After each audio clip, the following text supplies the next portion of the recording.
Alrighty. So we are live. The mic works and the headphones work, and we are good.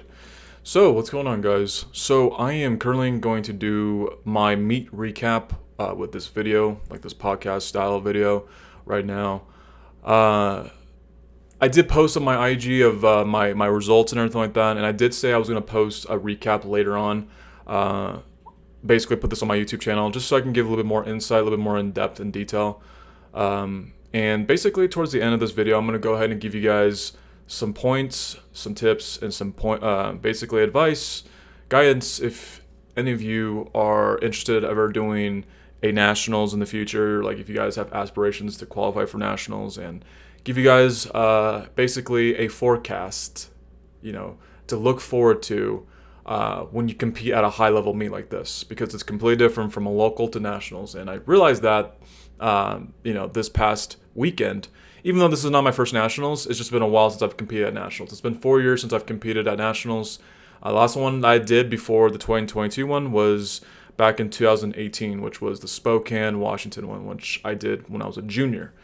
So I'm gonna go ahead and just cover basically a little bit of my prep, my expectations, and just kind of the whole result and everything like that, and just recap on that. So, in my IG post, I kind of briefly pointed out that I was injured the entire pretty much prep.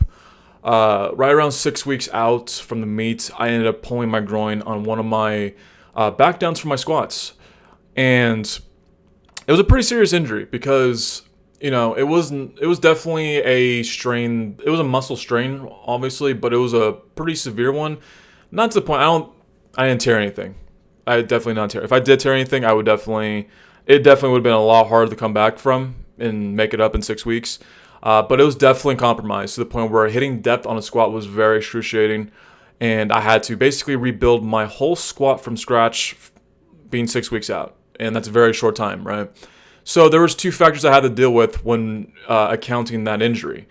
Obviously, the injury itself, and then the factor of getting detrained because I couldn't maintain a proper, stimulus. I couldn't maintain a proper adaptation for, basically what I'm used to because I'm compromised. So I'm not gonna really talk too much about like what I did, my rehab protocol and my programming and everything like that. Just know that I had to rebuild my squat. I rebuilt it right around 2 weeks out from the meets. Was like pretty much the only sessions that I had those 2 weeks leading up to the meets where I had some decent training. I think it was about a week out from the actual meets. I ended up grinding a 584 squat. And then after I grinded out 584, 1 week later, which was the meets, I ended up squatting 617 in the meets. So, that just goes to show that you're never truly out of the game. Like, I was really like, I literally stayed composed even with the injury. I stayed composed the entire time, and I just chipped every day, and I took one day at a time because every day changed, right? Every day there was times where it was really painful, there was times it felt really good. So that was with my injury and everything like that. And going into the meet, I knew I was gonna be compromised. I did not know. Like, honestly, like when I went into this meet, I literally did not know if I can squat 600, and the goal was to squat 600 for this meet, the bare minimum, right? And 600 ended up being a second attempt on my squats, and it felt fantastic. It felt effortless, right? And I just made a safe call and just said, let's just end it on 617. That way, we're on the board and we have a decent squat to move forward with for the whole meet. So overall, it sucks. We don't want to get injured in the middle of a prep, especially with a high level meet that that nationals carries with the standard that it holds. But you just got to be able to adapt to the situation and just do your best. So I'm not going to talk too much about like my rehab and stuff like that, but I am going to talk about the meet itself. So like I said, on my squats, I ended up squatting 617. Very surprised that it felt good, because like I said, 584 was a grind the week before, and then I ended up hitting 617 on my squats to end the squats.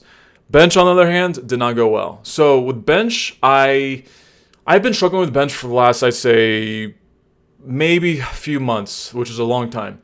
And it's more of just like right now, I'm struggling with my technique of what feels comfortable, what feels good. I've changed up my technique a lot. It's not so much of the programming, but the technique itself. So there's been times where my close grip feels a lot better. There's been times my wide grip feels terrible. And there's times where my close grip felt terrible and my wide grip felt great. So it was just, maybe it was different leverages since I was going down to a different weight class. I mean, with the older weight class, I was 93 kilos, 205, and then going down to 198. That's a 7 pound difference. So it just felt different. It felt awkward, this entire time. The last couple months, I've just been playing with it, and it just I never really had a good shot at really building my bench the way I know I can. And I've hit 420 in the gym before, so it's not like my bench sucks. But it did suck though for this meet. I only ended up capping my opener or getting my opener, and then I tried the grind 396 on my second attempt. It just didn't go. The pauses that they were giving at this meet was very, very, very long. It wasn't just me. I think everyone else was experiencing this pause, and it was just I had to be better next time because I just was not prepared for the pause, right? So I just did not practice the standard enough for my bench to be able to prepare for long pauses like that, and that's on me. I put that on myself, and I hold myself accountable, and just got to do a better job next time, and be prepared for that. So, and then so when I missed my second attempt on bench, and that knocked me off a lot of places. Like I went from, I think, third place, right? So this is the morning. This is before prime time, right? So I went from third place to like 7th or 8th, something like that. So I got knocked down like 6 places because on my third, I scratched it. I didn't do it. I just put a 0, and I said, let's just move on to deadlifts. So I was down by a lot. If you miss any lifts in this meet, you're going to be down, right? So I just had to focus on deadlifts because I was just I knew on my second that I gave it all. I gave my all, right? Just wasn't there. So moving on to deadlifts, I opened up at 672. 672 felt the way it needed to as an opener. And then right around the 2 attempts that I had left, which was my second, my third on my deadlift, me and my handler, we just kind of just watched and paid attention to the lifting cast of the scoreboard, the leaderboards, right? And we just paid attention to the whole placing because placings were changing drastically. Like once deadlifts started, the placings were changing really fast. I think after I put my opener in, I went from 7th place to like 5th. And then I realized like I have a chance of being top 10. I have a chance of being top 10 because prime time didn't go up yet. Prime time, those guys are obviously like stronger than me. They're ahead of me right now. So there's like 5 or 6 guys, I think, in prime time that are in the 90 kilo class. So those guys are going to be automatically ahead of me, right? Unless one of them bombed out. But the chance of that happening for a high-level lifter is very, very, very slim. So I had to assume that I can be top 10. I had a chance of being top 10. So my handler and I, we just played it safe on the second one. So I went from 672 to 705 on my second. 705 moved very well, and we looked at the leaderboard. I went from being 5th to I think 4th, and we just realized, you know what, we just need to stay safe. We don't need to go balls to the wall. We put in a safe number that I know I've hit before a couple times, which was 716. So we put in 716, and this before hitting that would put me at 3rd place, right? And if we do the numbers, there's 6 guys in front of me in prime time. So 3 plus 6, that would be 9th place. That would be top 10 in for the whole meet and possibly for the whole country. So I ended up going out, and they load up 716. My name was called. I went up to the platform. I went up there and I took it for a rip, and it was a grind. 716 was a grind on that day for sure. It was a grind, but I stayed with it. I didn't lose composure during the entire lift, and I locked it out, and I was good. And I ended up getting white lights for the lift, and I ended up getting 3rd place for the morning. And then overall, when primetime competed and everyone got their totals and everything, I ended up getting 9th place at nationals. So my expectations going in this meet was I didn't even expect it to be top 10. I'm going to be completely honest. I did not expect it because I was hurt. I was injured. I was compromised. I told myself, like, I will be lucky if I hit like a 585-pound squat for this meet because of just, with my groin injury and everything like that, I didn't have the expectation to do really well in my squats. That really came up big for me, during crunch time. So my goal going in this meet was I'd be happy with top 15 because at least I could beat, half the other guys, which was like, there was like 25 guys, right, in the 90s, right? If I can get top 15, cool. I'm cool with that because I'm injured, I'm compromised, I'm willing to fight, but, at the same time, just have a little bit of expectation and really try to show out, right? So top 15 was my goal going in this meet, and I ended up getting 9th on an injured groin. And, it's crazy. It's just like I had a lot of elation, right? So, I was very happy and really content. But at the same time, I was bitter. I'm like, first of all, I gotta correct some things on my bench, okay? And then if my squat was not compromised, that could have potentially gotten me 7th, maybe, right? So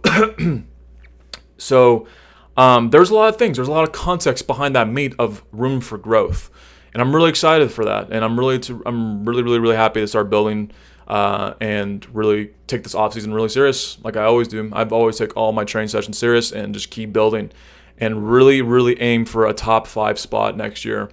There's been talks that they're going to host nationals, I think, in the fall for next year. I think anywhere from like August to September, something like that. I don't know for that to be a fact, but there's rumors. I don't know if that's a fact. So what's next for me, right? So that's the next question. If that's the case, it doesn't matter whether if it's in June or August or September. I really want to do the Arnold. I've always wanted to do the Arnold.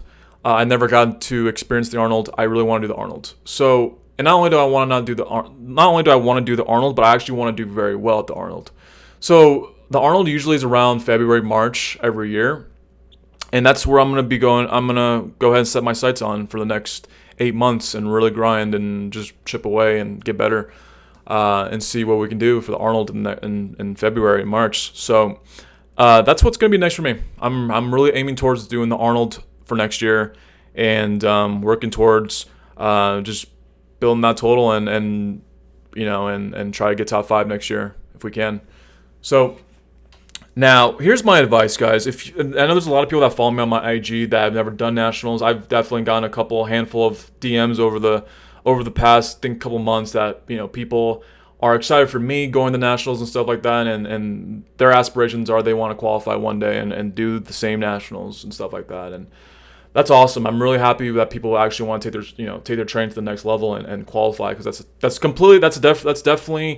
different. That's a different level. Once you qualify for nationals, you're technically a national level lifter if you qualify, in my opinion. So, but here's my advice, because if you've never done a nationals, like I said, this is my second one that I've done. I've done one in 2018, and then I did this one in 2022.